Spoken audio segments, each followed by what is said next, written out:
ఓం శాంతి. ఈరోజు మార్చి 5వ తేదీ 2024. సాకార మురళి సారాంశము. మధురమైన పిల్లలు, మీరు ఈ శరీర సహితంగా అన్నింటినీ మరచిపోయి అంటే మమకారాన్ని తొలగించాలి. ఆత్మలైన మీరు ఎప్పుడైతే పావనంగా కర్మాతీతులుగా అవుతారో అప్పుడు ఇంటికి వెళ్ళగలరు. ప్రశ్న: ఆత్మ ఏ విషయంలో చాలా భయపడుతుంది? ఆ భయం ఎందుకు?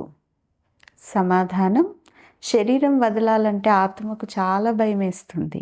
ఎందుకంటే దానికి తన శరీరం పైన మమకారం అనేది ఏర్పడింది. ఎవరైనా దుఃఖం కారణంగా శరీరం వదలాలనుకున్నా వారు చేసినటువంటి పాపకర్మల శిక్షను అనుభవించే తీరాలి. సంగమ యుగంలో పిల్లలైన మీకు ఏ విధమైనటువంటి భయము లేదు. మీకు ఇంకా సంతోషం ఉంటుంది కదా, ఎందుకంటే మేము ఈ పాత శరీరాన్ని వదిలి బాబా వద్దకు వెళ్ళిపోతాము అనేది మీకు తెలుసు. కాబట్టి దీంట్లో పిల్లలైన మీకు భయం ఉండదు అంటారు బాబా. మంచిది. మధురాతి మధురమైన అపురూపమైన పిల్లలకు తల్లి తండ్రి బాప్దాదాల యొక్క ప్రియ స్మృతులు మరియు గుడ్ మార్నింగ్. ఆత్మిక తండ్రి ఆత్మిక పిల్లలకు నమస్తే.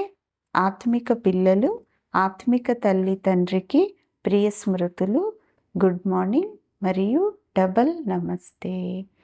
ధారణ కొరకు ముఖ్యమైన సారం. మొదటి పాయింట్: పవిత్రంగా అయ్యి తండ్రి జతలో ఇంటికి వెళ్ళేందుకు ఈ పంచతత్వాల శరీరం అంటే ఈ బొమ్మ పైన మమకారం అనేది ఉండకూడదు. శరీరాన్ని వదిలేస్తామనేటటువంటి భయాన్ని కూడా తీసేయాలి అంటున్నారు బాబా.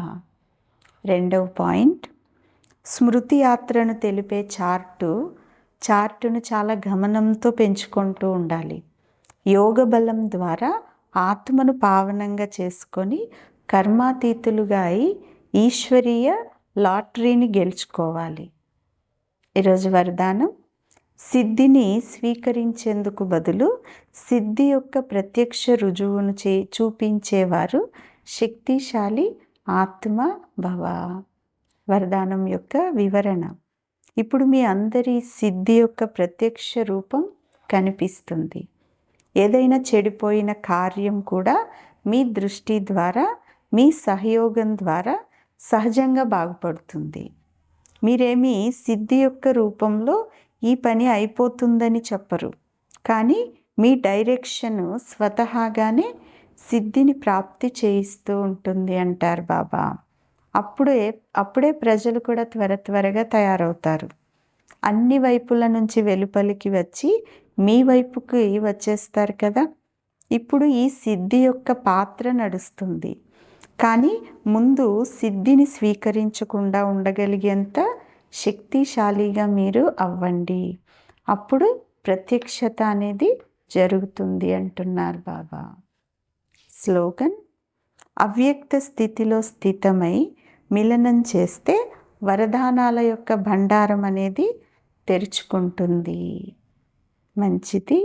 ఓం శాంతి.